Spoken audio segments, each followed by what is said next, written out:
نحمده ونصلي على رسوله الكريم أما بعد فأعوذ بالله من الشيطان الرجيم بسم الله الرحمن الرحيم إنما يخشى الله من عباده العلماء صدق الله العظيم۔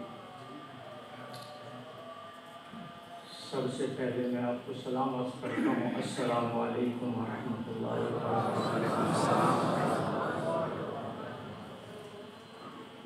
آپ سب حضرات علماء ہیں، میں صرف عنوان آپ کے سامنے رکھوں گا، آپ خود ہی آگے سمجھ جائیں گے، کیونکہ تفاصیل تو عوام کے لیے ہوتی ہے، سمجھانے کے لیے آپ علماء ہیں، اور آپ میں سے بعض خطیب ہیں، بعض مدرس ہیں،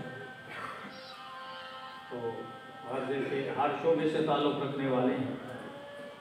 آپ میں سے بعض ہم سے اچھی گفتگو کرنے والے ہیں، اچھے بولنے والے ہیں، تو ہم تو دعا کرتے ہیں اللہ تعالیٰ مزید ترقی عطا فرمائے۔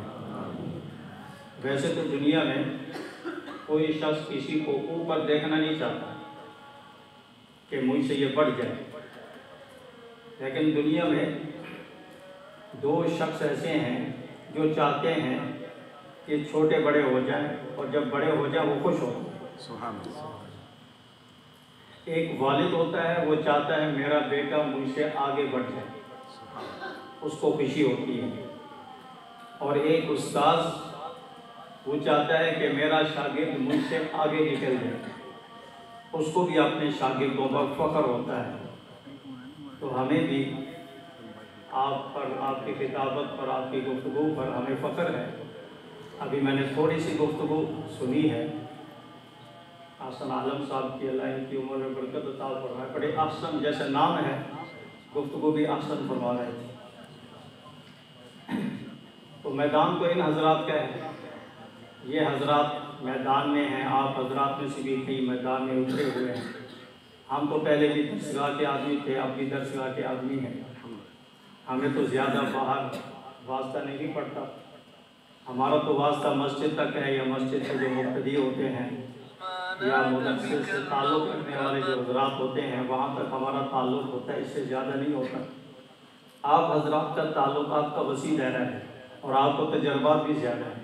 میں دعا کرتا ہوں اللہ تعالیٰ آپ سے کام لے، آمین، آپ کے علم میں، عمل میں برکتیں عطا فرمائے۔ کچھ عنوانات میں نے نوٹ کیے ہیں، یہ وہ عنوانات ہیں جو کچھ تو میں نے سنے ہیں، کچھ میں نے پڑھے ہیں، اور ان میں سے کچھ میرے اپنے ذاتی تجربات میں وہ باتیں ہیں، اور آپ میں سے مختلف شعبوں سے تعلق رکھنے والے ہیں،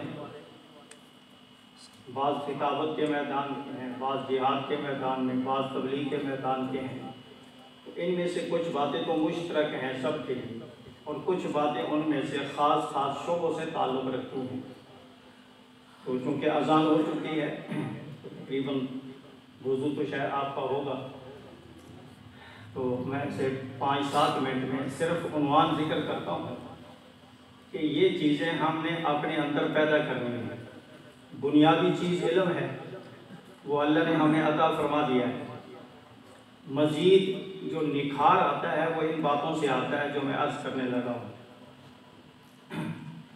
دیکھو، فرائض جو ہوتے ہیں وہ عوام بھی فرائض ادا کرتے ہیں، علماء بھی اگر وہی فرائض ادا کریں تو عوام بھی علماء میں فرق نہیں ہے، تو علماء اور عوام میں فرق ہونا چاہیے۔ مثلا جو عوام الناس ہیں وہ 5 نمازیں پڑھتے ہیں، تو علماء بھی اگر وہی 5 نمازیں پڑھیں گے تو عوام میں اور عالم میں فرق کیا ہوگا؟ کوئی فرق نہیں۔ عالم کو 3 نمازیں اور بھی پڑھنی چاہیے، مثلا اشراق ہے، اوابین ہے، اور اس طرح مغرب کے بعد کی نماز ہے، یہ 3 نمازیں بھی یہ علماء کو پڑھنی چاہیے۔ عام طور پر ہم نے فقہ میں پڑھا ہوتا ہے، بعضوں پر فقہ کا غلبہ بھی ہوتا ہے، تو وہ بحث میں پڑ جاتے ہیں، یہ فرض واجب تو نہیں ہے، یہ عصر سے پہلے 4 سنتیں، حالانکہ حدیث میں بڑی فضیلت آئی ہے، جو شخص عصر سے پہلے 4 رکعتیں وہ پڑھتا ہے، اس کا عمل ہے، دوام ہے، تو آپ علیہ السلام نے اس کے لیے رحمت کی دعا فرمائی ہے، اللہ ایسے آدمی پر رحمت کرے۔ یہ پیغمبر کی دعا ہے۔ اب وقت بھی مختصر، ایک واقعہ ابھی میرے ذہن میں آ گیا ہے۔ ایک بادشاہ فوت ہوا ہے، شاہ شمس الدین التمش رحمۃ اللہ علیہ، یہ ہندوستان پاک و ہند جب تھے بادشاہ گزرا ہے۔ یہ خواجہ بختیار کاکی رحمۃ اللہ علیہ کے دور کا ہے۔ جب وہ فوت ہونے لگا، جب خواجہ صاحب فوت ہونے لگے تو انہوں نے نصیحت فرمائی کہ میرا نماز جنازہ وہ پڑھائے جس میں 3 باتیں ہوں۔ ایک بات یہ ہے کہ اس کی کبھی عصر سے پہلے 4 سنتیں جو غیر مؤکدہ ہیں وہ نہ چھوٹی ہوں جب سے ہوش سنبھالا ہو۔ دوسری بات یہ کہ اس نے کبھی بد نظری نہ کی ہو، یعنی کسی غیر محرم پر اس کی نظر نہ پڑی ہو، یہ دوسری شرط اس کے اندر موجود ہو۔ تو میری عرض کرنے کا مقصد ہے، اس میں ایک بات کیا تھی کہ عصر سے پہلے سنت غیر مؤکدہ جو 4 ہیں وہ اس کی جب سے ہوش سنبھالا ہے وہ اس کی قضا نہ ہوئی ہو۔ وہ شخص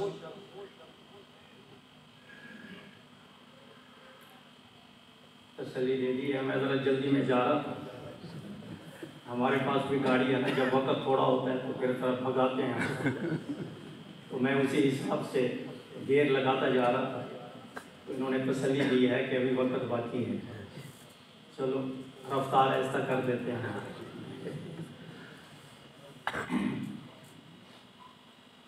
تو خواجہ صاحب کا انتقال ہو گیا۔ اب خواجہ صاحب کا بڑا حلقہ تھا، ہزاروں کا مجمع، لاکھوں کا مجمع تھا۔ اب حضرت کی جو وصیت تھی وہ پڑھ کے سنائی گئی کہ حضرت کا جنازہ وہ پڑھائے جس کی عصر سے پہلے 4 رکعتیں نہ چھوٹی ہوں۔ اب کوئی بھی کسی کو ہمت نہیں ہو رہی تھی کہ وہ آئے اور حضرت کا جنازہ پڑھائے۔ اس وقت کا بادشاہ وہ آگے بڑھا اور خواجہ صاحب کے چہرے سے کفن اٹھایا اور کہا کہ آپ جاتے جاتے میرا راز فاش کر کے جا رہے ہیں، یہ تو میرا اور آپ کا معاملہ تھا، یہ اللہ کا معاملہ تھا، آپ جاتے جاتے یہ راز فاش کر کے جا رہے ہیں۔ تو حضرت نے بادشاہ نے فرمایا صفیں سیدھی کرو، یہ 3 باتیں الحمدہ میرے اندر موجود ہیں، اور جنازہ پڑھا۔ اتنی بڑی فضیلت کی بات ہے، تو علماء کو چاہیے کہ صرف 5 نمازوں پر اکتفا نہ کریں، 3 نمازوں کا اضافہ کریں گے تو نکھار آئے گا۔ یہ باتیں نکھار کی ہیں۔ ایک عمارت ہوتی ہے اصل ڈھانچہ ہوتا ہے، ایک اس کا پلستر ہوتا ہے، چونا ہوتا ہے، نقش و نگار ہوتا ہے، یہ باتیں وہ ہیں جو آپ میں نکھار پیدا کریں گے۔ فقہ پاس میں نہ پڑھا کریں کہ یہ فرض نہیں ہے، یہ واجب نہیں ہے تو ایسا نہ کیا کریں۔ حضرت رائے پوری رحمۃ اللہ علیہ فرمایا کرتے تھے کہ ہم نے نوافل سے وہ پایا ہے جو عام لوگ نہیں پا سکتے، ان نوافل سے ہم نے مراتب اور مقام پائے ہیں، اور اللہ تعالیٰ کی توجہ اور رحمت بھی اسی پر ہوتی ہے جو وقت سے زیادہ وقت دے۔ ایک آدمی کی ڈیوٹی ہے 8 گھنٹے، اب وہ 8 گھنٹے دیتا ہے، اس سے زائد کام نہیں کرتا، بس ٹائم ہوا اٹھ کے چلا گیا، چاہے کام ادھورا بھی اٹھ کے چلا گیا۔ اور ایک شخص وہ ہے جو 8 گھنٹے کے بعد زائد ٹائم دیتا ہے، مالک اسے کہتا ہے کہ آپ 1 گھنٹہ اور کام کر لیں، یہ کام ہمارے پاس آ گیا ہے اور کر لیں، 1 گھنٹہ اور کر لیں۔ تو جو زائد ٹائم دیتا ہے مالک اس پر خوش ہوتا ہے اور انعام بھی دیتا ہے۔ اللہ میاں بھی ایسی ہی اس عالم کو انعام دیتے ہیں جو فرائض اور واجبات سے بڑھ کر آگے قدم رکھتا ہے، نوافل میں قدم رکھتا ہے، اللہ تعالیٰ اس کو نوازتے ہیں۔ تو پہلی بات تو یہ ہے کہ ہم علماء کو چاہیے کہ عبادت کی طرف توجہ ہو۔ دوسری بات یہ ہے کہ ہر کام میں اللہ کی رضا ہو۔ تصوف میں سب سے اعلیٰ مقام جو آخری مقام ہوتا ہے وہ اللہ کی رضا تک پہنچانا ہوتا ہے۔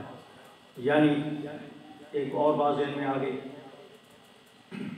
ایک مرتبہ مولانا حبیب الرحمان صاحب لدھیانوی رحمۃ اللہ علیہ کانگریس میں تھے، تو یہ رائے پور جا رہے تھے، اور حضرت رائے پوری رحمۃ اللہ علیہ کا یہ عادت مبارکت تھی ان کی کہ جو سہارنپور سے گزر کر رائے پور میں جاتا تو حضرت پوچھتے تھے کہ شیخ الحدیث صاحب سے ملاقات کر کے آئے ہو کہ نہیں، یعنی شیخ الحدیث مولانا ذکریہ صاحب ہونا، ان سے آپ ملاقات کر کے آئے ہیں یا نہیں آئے؟ اگر کوئی ملاقات کر کے آتا تو خوش ہوتے، اگر کوئی بغیر ملاقات کے وہاں چلا جاتا تو فرماتے آپ نے اچھا نہیں کیا، اتنے بڑے آپ محدث کو، شیخ الحدیث کو چھوڑ کے میرے پاس آئے ہیں۔ تو مولانا حبیب الرحمن صاحب تصوف کی لائن کے تو نہیں تھے، وہ سیاسی میدان کے آدمی تھے۔ انہوں نے اس ڈر سے کہ حضرت پوچھیں گے اور میں کیا جواب دوں گا، اس لیے بادل نخواستہ وہ سہارنپور مدرسے میں تشریف لے گئے اور شیخ الحدیث صاحب کو جا کر کہا کہ میں آپ سے جو ملاقات کرنے آیا ہوں وہ اسی وجہ سے آیا ہوں، میں رائے پور جا رہا ہوں، بات سی نہیں کروں، اس لیے میں آپ کے پاس آیا ہوں کہ حضرت پوچھیں گے تو میں کیا جواب دوں گا، اس لیے میں آپ کے پاس آیا ہوں۔ اور میرے ذہن میں ایک سوال ہے، میں وہ سوال آپ کے سامنے رکھ دیتا ہوں، واپسی پر جواب لوں گا آپ سے، کہ میں یہاں سے واپس آؤں گا آپ سے اس کا جواب لوں گا۔ تو شیخ صاحب نے فرمائیے سوال، میں ابھی جواب دے دیتا ہوں، آپ سوال کریں۔ انہوں نے کہا تصوف کیا بلا ہے، یہ تصوف کیا، جب کوئی آدمی کسی میدان کا نہ ہو تو اس کو عجیب سی بات لگتی ہے، فرمایا تصوف کیا بلا ہے۔ شیخ صاحب نے فرمایا یہ کون سا جواب اس کا مشکل ہے، ابھی سنتے جائیں جواب۔ تصوف تصحیح نیت کا نام ہے، بس آدمی نیت کا رخ صحیح کر لے، بس یوں سمجھے یہ تصوف ہے۔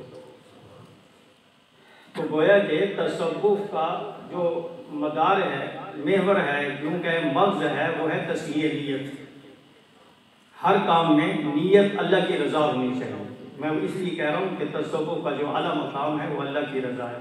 اچھا، اللہ تعالیٰ نے قرآن کریم میں صحابہ کی جو صفتیں بیان فرمائی ہیں، ان میں سے جو صحابہ کی اعلیٰ صفت ہے وہ فرمائی یبتغون من فضل، کہ وہ اللہ کا فضل تلاش کرتے ہیں، یبتغون اللہ کی رضا طلب کرتے ہیں۔ تو یہ صحابہ کا مقام اور مرتبہ ہے کہ ہر کام میں اللہ کی رضا جو ہے وہ مطلوب ہو، اس کے علاوہ دنیا کی اغراض میں سے کوئی غرض پیش نظر نہ ہو۔ ایک تو اس بات کی کوشش کریں، بلکہ مشق کرنی پڑتی ہے، جو کام بھی ہوتا ہے صرف سننے سے وہ آدمی کی زندگی میں نہیں آتا جب تک کہ عملی طور پر اس میں کوشش نہ کرے، تو اس کی کوشش کرنی چاہیے۔ دوسری چیز جو اس بات ہے وہ یہ ہے کہ دین کے مختلف شعبے ہیں، ہر شعبے میں ہمارے علماء الحمدللہ کام کر رہے ہیں۔ ان تمام شعبوں میں جو ہمارے علماء کام کر رہے ہیں ان کی قدر کریں، ان کو احترام کی نظر سے دیکھیں، ان پر اعتراض نہ کریں، ان پر تنقید نہ کریں۔ تبلیغ کے میدان میں ہمارے علماء ہیں، ان کی اپنی لین ہے، ان کا اپنا ایک مزاج بن گیا ہے، تبلیغ کرتے کرتے ان کا اپنا مزاج ہے، ان کے بارے میں تبصرہ نہ کریں۔ بھئی یہ تو جو بھی جماعت میں جاتا ہے، بعض میں نے سنا ہے کہ وہ خصی بنا دیتے ہیں، مطلب یہ ہے کہ وہ مجاہد جہاد کا جو جذبہ ہے وہ ختم کر دیتے ہیں، کیونکہ تبلیغ کا جس پر غلبہ ہو جاتا ہے، جو اس شعبے میں جاتا ہے اس میں اس کا غلبہ ہو جاتا ہے۔ تو تبلیغ کا ایک مزاج ہے درگزر کرنا، معاف کرنا، اور تقریباً قرآن کریم میں 70 آیات ایسی ہیں جو مکہ میں نازل ہوئی تھی، اور اس میں آپ علیہ السلام کو جہاد، دفاعی جہاد کا بھی حکم نہیں ملا تھا، اجازت نہیں ملی تھی۔ فاعفوا واصفحوا، فاعفوا واصفحوا، معاف کرنے کا، درگزر کرنے کا حکم دیا تھا۔ تبلیغی بھائیوں نے ان آیتوں کو لیا ہوا ہے، اور صاحب جلالین جب اس قسم کی آیت آتی ہے کہتے ہیں یہ آیت صاحب سے منسوخ ہے، اپنا مزاج ہے۔ تو تبلیغ یہ ہم چونکہ علماء کی مجلس ہے، عوام کی تو نہیں ہے، میں اس لیے وہ باتیں کر رہا ہوں، عوام میں یہ کرنے کی نہیں ہے کہ یہ تبلیغی جو ہیں منسوخ آیات کو پیش کرتے ہیں، یہ ان میں بیان کرنے کی نہیں، یہ علمی بحث ہے۔ تو بہرحال ان کا ایک مزاج ہے، اور اس سے مخلوق کو فائدہ ہو رہا ہے۔ بہت سے ملکوں میں اسلام پھیلا ہے ان کی وجہ سے، ایسی جگہوں میں پہنچے ہیں جو آپ بھی نہیں جا سکتے، ہم بھی نہیں جا سکتے، علماء نہیں جا سکتے، وہاں سے طلباء بھی ہمارے پاس نہیں آ سکتے، وقت نہیں ہے، ایسی جگہوں پر پہنچے ہیں۔ تو ان کے مزاج کا خیال رکھیں۔ جو سیاسی میدان میں ہیں ان کا اپنا ایک مزاج ہے، انہوں نے سب کو لے کر چلنا ہے، جو سیاست کے میدان میں ہوتے ہیں انہوں نے سب کو لے کر چلنا ہوتا ہے۔ ان کی مثال ایسے ہے جیسے گاڑی پر ایک گاڑی ہو، اس پر مختلف قسم کے لوگ بیٹھے ہوں، اس میں مسلمان بھی بیٹھے ہوں، اس میں جو ہے غیر مسلم بھی بیٹھے ہوں، اس میں نصارہ یہود بھی بیٹھے ہوں، اور گاڑی کسی جگہ رک جائے اور ڈرائیور صاحب کہیں کہ اترو، اس کو دھکا لگاؤ۔ اب گاڑی کو ہم نے دھکا لگانا ہے۔ اب دھکا لگانے میں یہ نہیں دیکھا جائے گا کہ یہ مسلم ہے یا غیر مسلم ہے، بلکہ یہ کہا جائے گا کہ اس کو یہاں سے نکالو، بعد میں دیکھا جائے گا۔ تو جو سیاسی میدان میں ہوتے ہیں ان کا ایک اپنا مزاج ہے، وہ ہر کسی کو لے کر امت کو بھنور سے نکالنے کی کوشش کرتے ہیں کہ سب مل کر اس کو دھکا لگاؤ، یہاں سے امت کو نکالو، بھنور میں آ گئی ہے۔ ان کا مزاج یہ ہوتا ہے۔ اچھا، جو دوسرے مدح صحابہ کے ہوتے ہیں ان کا مزاج کچھ اور ہوتا ہے۔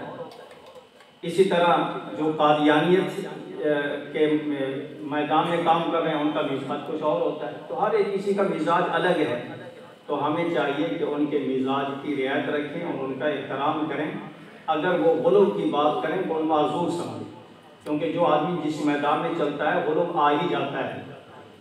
تو اس لیے آپ جو ہے ان پر تنقید نہ کریں۔ اگر وہ کوئی غلو کی بات کر گئے ہیں، اگر یہ کہہ گئے کام تو صرف یہی ہے، تو کچھ نہ کہیں، ان کو حق ہے کہنے کا، کیونکہ ان کو نور کسی راستے سے ملا ہے، اس لیے ان کی نظر میں اس کی قدر ہے۔ آپ ان کو کہنے دیں، ان کو معذور سمجھیں، ان پر تنقید نہ کریں، دین کا کام کر رہے ہیں۔ تو دوسری بات یہ ذہن میں رکھیں کہ چونکہ ہمارے اکابر مختلف میدان میں رہے ہیں اور رہ رہے ہیں، کام کر رہے ہیں، ان کی محنت کو جو ہے وہ احترام کی نظر سے دیکھیں، ان پر تنقید نہ کیا کریں۔ تیسری چیز ہے اکابر سے تعلق ہے۔ یہ دیکھو کہ بجلی جو آ رہی ہے اس کا پیچھے پاور ہاؤس سے تعلق ہے، اگر اس تعلق کو پیچھے کاٹ دیا جائے تو یہ روشنیاں بند ہو جائیں۔ ہمارا جو دین ہے اس کا پیچھے کنیکشن ہے روزے کے ساتھ، وہ کنیکشن ہے جو سینہ بسینہ آ رہا ہے، صرف الفاظ نہیں آ رہے، وہ ایک نور بھی ہوتا ہے جو سینہ بسینہ منتقل ہوتا ہے۔ علم کے ساتھ اگر وہ نہ ہو، صرف علم ہو تو آدمی گمراہ ہو جاتا ہے، وہ صرف معلومات کہہ سکتے ہیں، وہ علم کی روشنی نہیں ہوتی۔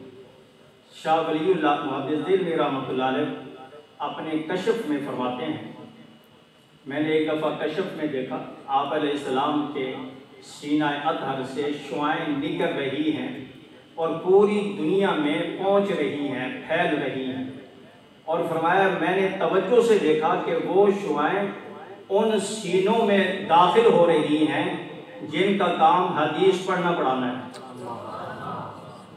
جو حدیث کا شعور رکھتے ہیں، حدیث کو پڑھتے ہیں، حدیث کو سنتے ہیں، آپ کی سنتوں کو زندہ کرتے ہیں، آپ کے جس قلب اطہر کی شعائیں، نورانی شعائیں ان کے سینوں میں پڑتی ہیں۔ اس لیے ہمارا پیچھے کنیکشن ہے، اور یہ کنیکشن میں ہمارے اکابر جن واسطوں سے ہمارے پاس علم آیا ہے وہ اس کڑی میں ہے، اس زنجیر کی کڑی میں ہے، ان کی قدر کریں، ان سے تعلق جوڑیں۔ تیسری بات ہے کہ کوئی کام بھی ہو مشاورت سے کریں، وشاورہم فی الامر، پیغمبر کو حکم ہے باوجود کہ آپ کو ضرورت نہیں تھی مشاورت، آپ کو اللہ نے سب سے زیادہ عقل مند بنایا تھا، عقل عطا فرمائی تھی، لیکن اس کے باوجود آپ چھوٹوں سے مشاورت کرتے تھے۔ مشاورت، جو آدمی مشاورت سے کام کرے گا اور استخارہ کر کے کرے گا کبھی ناکام نہیں ہوگا۔ یہ تجربات ہیں، میرا اپنا بھی تجربہ ہے کہ جو آدمی ہر کام سے پہلے جس میں تردد نہ ہو، نیکی کا کام ہو، تردد نہ ہو، جو کرنا ضروری ہے اس میں تو استخارہ نہیں ہے، اس میں تو استخارہ نہیں ہے جو اللہ نے نماز فرض کی ہے اور استخارہ کریں کہ پڑھوں کہ نہ پڑھوں، تہجد جو ہے اس میں بڑے فضیلت کی بات ہے، اس میں استخارہ کریں کہ پڑھیں کہ نہ پڑھیں، اس میں استخارہ نہیں ہوتا۔ استخارہ ہوتا ہے مباح کاموں میں جن دونوں پہلو ہوتے ہیں، نقصان کا بھی ہوتا ہے اور نفع کا بھی ہوتا ہے، ان میں استخارہ ہوتا ہے۔ تو جس کام میں آپ کو تردد ہو جائے، دنیاوی کام ہو یا دنیا کا کوئی ادارہ کھولنا چاہتے ہیں یا کوئی تجارت کا کام شروع کرنا چاہتے ہیں یا شادی کرنا چاہتے ہیں، اس قسم کے جو کام ہیں ان سے پہلے مشاورت بھی کریں اور اس سے پہلے استخارہ بھی کریں، انشاءاللہ اس میں بہتری ہوگی اور اس میں نقصان کا پہلو نہیں ہوگا۔ ایک چیز یہ ہے کہ زندگی کو سادگی کی طرف لائیں۔ سادگی، ہمارے اکابر کے اندر سادگی تھی۔ ایک مرتبہ حضرت مولانا قاسم نانوتوی رحمۃ اللہ علیہ عصر کے بعد سیر کے لیے دیوبند سے باہر تشریف لے گئے، اور آتے ہوئے دیر ہو گئی، مغرب کا ٹائم ہو گیا۔ تو راستے میں ایک مسجد تھی، تو حضرت نے ارادہ کیا کہ یہاں نماز پڑھیں۔ اس مسجد میں گئے تو انہوں نے دیکھا ایک مولوی صاحب آئے ہوئے ہیں، اور ان کا امام نہیں آیا تھا۔ انہوں نے کہا کہ مولوی صاحب آپ نماز پڑھیں، اور حضرت نے نماز پڑھائی۔ تو صورتیں جو بعد والی ہیں، ایک صورت وہ پہلے پڑھ دی، مثال کے طور پر اذا جاء نصر اللہ پہلے پڑھ دی پہلی رکعت میں، اور دوسری رکعت میں قل یا ایھا الکافرون پڑھ دی۔ اسی وجہ سے اب مقتدی جو ہیں سلام جب پھیرا تو انہوں نے اعتراض کر دیا کہ مولوی صاحب یہ کیا، خلاف ترتیب آپ نے قرآن پڑھا ہے، نماز اس طرح تو نماز نہیں ہوتی۔ حضرت صاحب نماز تو ہو جاتی ہے۔ انہوں نے کہا پھر ہم صبح جا کے نا بڑے مولوی صاحب سے پوچھیں گے، دیوبند کے جو بڑے مولوی صاحب ہیں نا وہاں جا کے اس سے پوچھیں گے۔ صبح آئے دیوبند میں، وہاں کے پوچھا کہ بڑے مولوی صاحب کہاں ہیں، 4-5 آدمیوں کا وفد بنا کے آئے۔ تو انہوں نے اشارہ کیا کہ اس کمرے میں ہیں۔ آگے گئے تو وہی مولوی صاحب جو مغرب کی نماز پڑھائی تھی وہی بیٹھے۔ تو فرمایا کہ آپ نے اس وقت کیوں نہیں بتایا کہ بڑی مولوی صاحب آپ ہیں، ہم نے آپ کے لیے سفر کیا ہے۔ اب ایک تو یہ ہے کہ سادگی دیکھ لیں، یعنی ان کو اتنا بھی محسوس نہیں ہوا کہ یہ کوئی بڑا شیخ ہے اور کوئی بڑا محتمم ہے۔ شکل و صورت سادہ تھی، انہوں نے عام حافظ سمجھ کے مصلی پر کھڑا کیا۔ یہ ان کی سادگی کی مثال ہے۔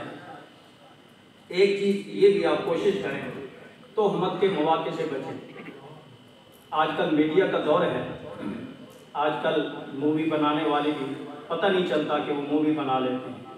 ابھی میں سفر سے آیا ہوں، ایک بڑے خطیب صاحب ہیں، وہ کہتے ہیں میں ایک لڑکے سے تیل لگوا رہا تھا چھت پر، چھت اوپن تھی، تو مجھے فون آیا کہ آپ ایک لڑکے سے، بے ریش لڑکے سے تیل لگوا رہے ہیں، اور کوئی آپ کی ویڈیو بنا کے اگر یہ آگے پہنچا دے تو لوگ تو کہیں گے دیکھو مولوی بے ریش سے کام لے رہا ہے۔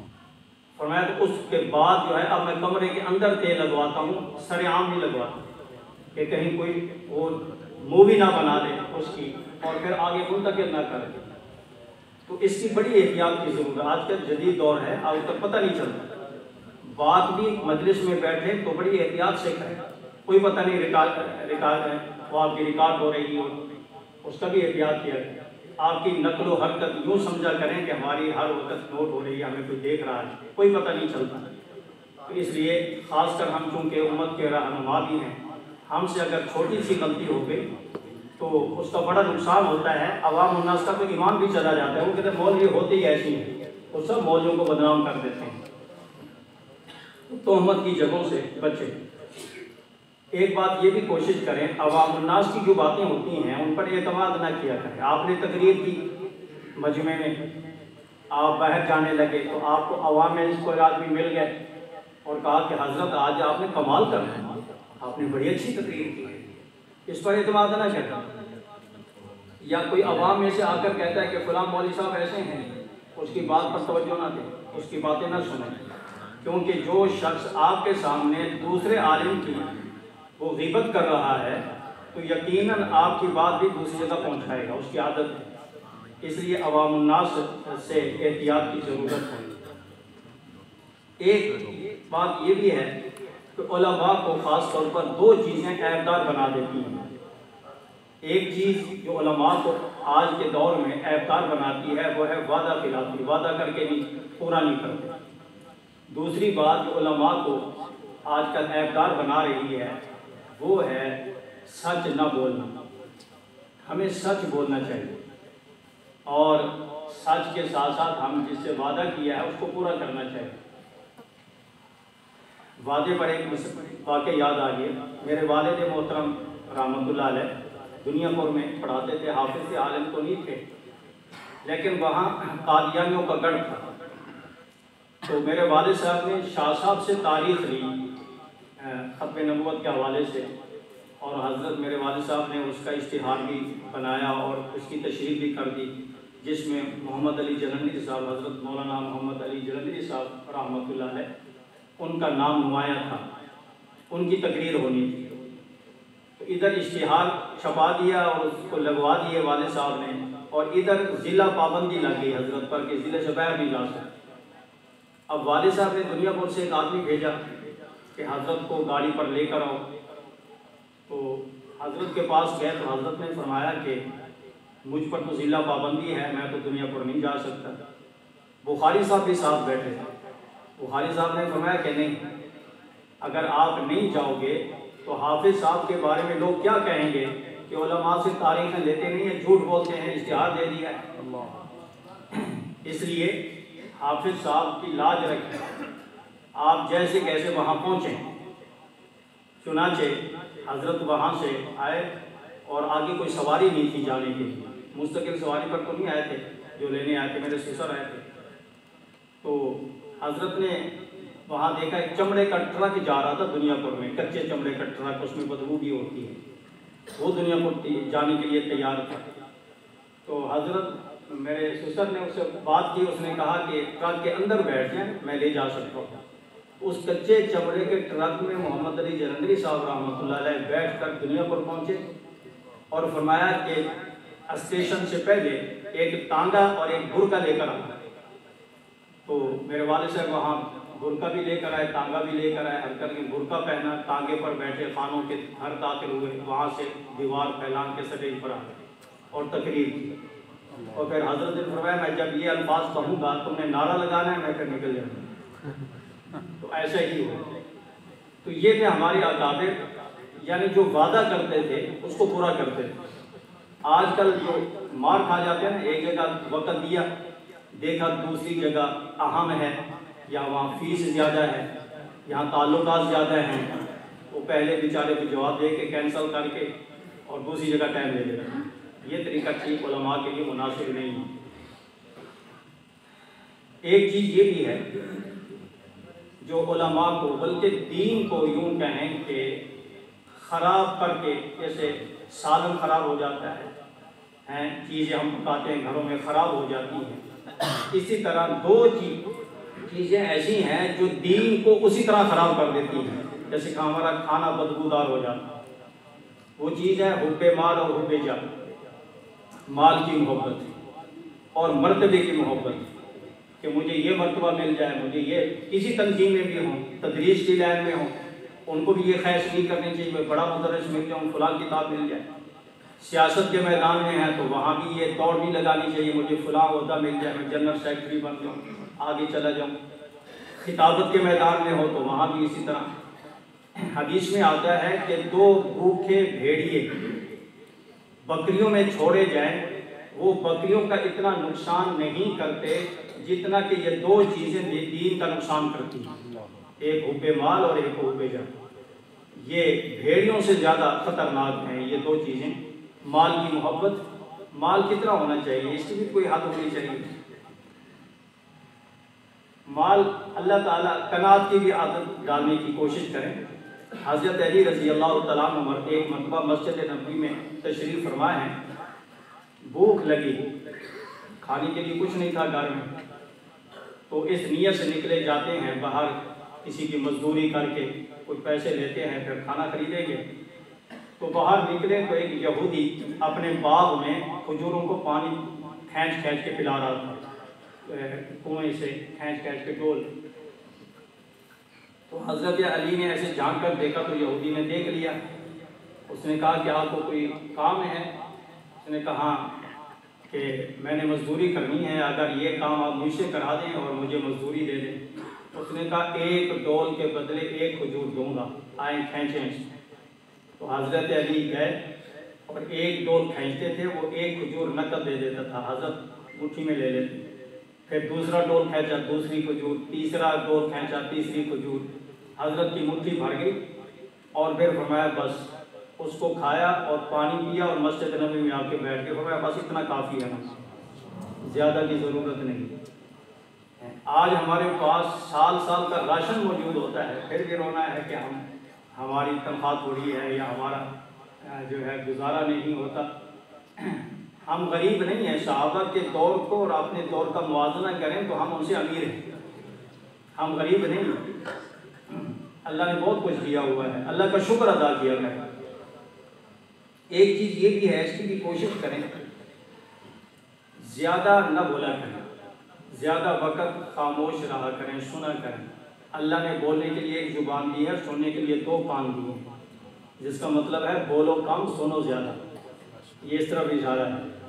اور ہمارا کام الٹ ہوتا ہے، بولتے بہت ہیں، بولتے جاتے ہیں، بولتے جاتے ہیں، جہاں مجلس میں بیٹھیں فائدہ ہے یا نہیں ہے بس بولتے جا رہے ہیں، بولتے جا رہے ہیں، 4 دوستوں میں بیٹھ گئے تو بولتے جا رہے ہیں، بولتے جا رہے ہیں۔ نہیں، یہ کوئی علماء کے لیے ٹھیک نہیں ہے۔ زیادہ بولنے سے بھی دل سخت ہوتا ہے، قدورت آتی ہے زیادہ بولنے سے، وقار بھی ختم ہوتا ہے، مجروح ہوتا ہے انسان کا زیادہ بولنے سے، اور بات کا وزن بھی کم ہو جاتا ہے۔ اگر آپ تھوڑی بات کریں گے، کم بولنے کی عادت ڈالیں گے تو آپ کی بات کو لوگ سر جھکا کے سنیں گے، اور اگر آپ کی عادت ہر وقت بولنے کی ہوگی، وہ کہیں گے تو بتونی ہے، بولتا رہتا ہے، آپ کی بات کو اہمیت نہیں ہے۔ اس لیے اس کی کوشش کریں کہ کم بولنے کی عادت ڈالیں۔ اسی طرح سنجیدگی اختیار کیا کریں۔ علماء کے لیے یہ زینت کی چیز ہے، سنجیدگی۔ ہر کسی کے ساتھ مذاق کرنا، جہاں بیٹھے بس مذاق شروع کر دیا، ساتھیوں میں بیٹھے مذاق شروع کر دیا، ایسا نہیں۔ وفد عبدالقیس، حدیث میں آتا ہے وفد عبدالقیس آپ علیہ السلام کی خدمت میں حاضر ہوا، اور ان کا جو سردار تھا اس نے آرام سے اپنے گھوڑے کو سواری کو اونٹ کو باندھا، کپڑے نکالے، غسل کیا، کپڑے پہنے اور آرام سے آپ کی خدمت میں آیا، جبکہ دوسرے لوگ ایسے ہی بھاگ پڑے۔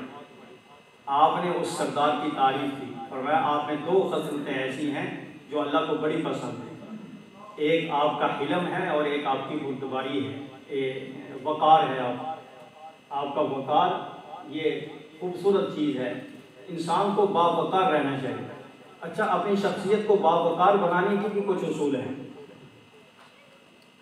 ایک تو یہ ہے کہ آپ صاف ستھرے رہیں، لباس جیسا کیسا بھی ہو لیکن صاف ستھرے رہیں، آپ کے جسم سے بو نہیں آنی چاہیے، کیونکہ علماء سے لوگ ملتے ہیں اور ایسے ہی معانقہ کرتے ہیں، اور خاص کر گرمیوں کا موسم ہو اور پسینہ ہو اور کوئی آپ کو عقیدت میں آ کر ملتا ہے تو اس کا سر یہاں ہوتا ہے اور آپ کی بغل سے وہ بو اٹھ رہی ہوتی ہے، تو اس سے نفرت ہوگی۔ اس لیے اپنی صفائی رکھا کرے کہ اپنے جسم میں بو نہ پیدا ہونے دے، کیونکہ مخلوق آپ سے جڑی ہوئی ہے، آپ سے عقیدت سے ملتی ہے، آپ کو گلے لگاتی ہے۔ کوئی ایسی چیز نہ کریں کہ جس سے ان کو تنفر ہو، نفرت ہو، اس قسم کی نہ کیا جائے۔ اور ایک چیز یہ ہے کہ سفید لباس اگر ہو سکے، حدیث میں ترغیب دی ہے سفید لباس پہنے، اور پگڑی پہن کے، پگڑی پہننے سے بھی وقار ہوتا ہے، خاص طور پر جب آپ نماز پڑھیں یا خطابت منبر پر بیٹھیں تو پگڑی کے ساتھ بیٹھیں، کیونکہ جو سامعین ہوتے ہیں آپ کو پیغمبر کی جگہ بیٹھ کر دیکھ رہے ہوتے ہیں، یا آپ اس مرتبے پر بیٹھے ہیں، وہ آپ کی زبان سے جو حدیث نکل رہی ہے، قرآن کی آپ تعلیم دے رہے ہیں، وہ اس نظر سے دیکھ رہے ہیں، جیسے پیغمبر منبر پر بیٹھے ہیں، وہ آپ کو اس نظر سے دیکھتے ہیں، تو آپ اسی انداز میں بیٹھیں، اسی انداز میں تقریر کریں، اور تقریر کرتے ہوئے زیادہ ہاتھ بھی یوں نہ کیا کریں۔ حدیث میں اس کی بھی ممانعت ہے، یہ اچھی چیز نہیں ہے۔ بات سمجھانے کے لیے آپ علیہ السلام کی عادت مبارکہ تھی، انگلی سے بات سمجھاتے تھے یا ہاتھ سے بات سمجھاتے تھے، سمجھانے کی ہو۔ بار بار جو ہے ہاتھ اٹھانا یہ کوئی اچھی چیز نہیں ہے، یہ سامعین پر اس کا اچھا اثر نہیں ہوتا، یہ سنجیدگی کے بھی خلاف ہے۔ ایک چیز یہ بھی ہے کہ بغیر تحقیق کے کوئی مسئلہ نہ بتائیں، یا کوئی حدیث جب تک تحقیق نہ ہو جائے، سنی سنائی حدیث، خاص طور پر خطبات چھپے ہوئے ہیں ہمارے ملک میں، خطبات، خطیبوں کی باتیں، ان کو تحقیق کا موقع کم ملتا ہے، وہ ہر قسم کی بات سنی سنائی خطیب کر دیتے ہیں، ایک جگہ سے سنی دوسری جگہ اس کو بیان کر دیا۔ تو اس لیے خطبات کی کتابوں سے مطالعہ نہ کیا کریں اور ان کی نقل بھی نہ اتارا کریں۔ بعض کوشش کرتے ہیں کسی خطیب کی نقل اتاری اور کہتے ہیں کہ شاید ہماری قدر ہو جائے گی، نقل سے قدر نہیں بنتی۔ انسان کی جو اوریجنل آواز ہے نا، اوریجنل اس کا انداز ہے، اگر اخلاص ہو تو اس میں اثر ہوتا ہے، اگر بات حق ہو اور وہ بھی سچ تحقیق والی بات ہو تو وہ ضرور دل پر اثر کرتی ہے۔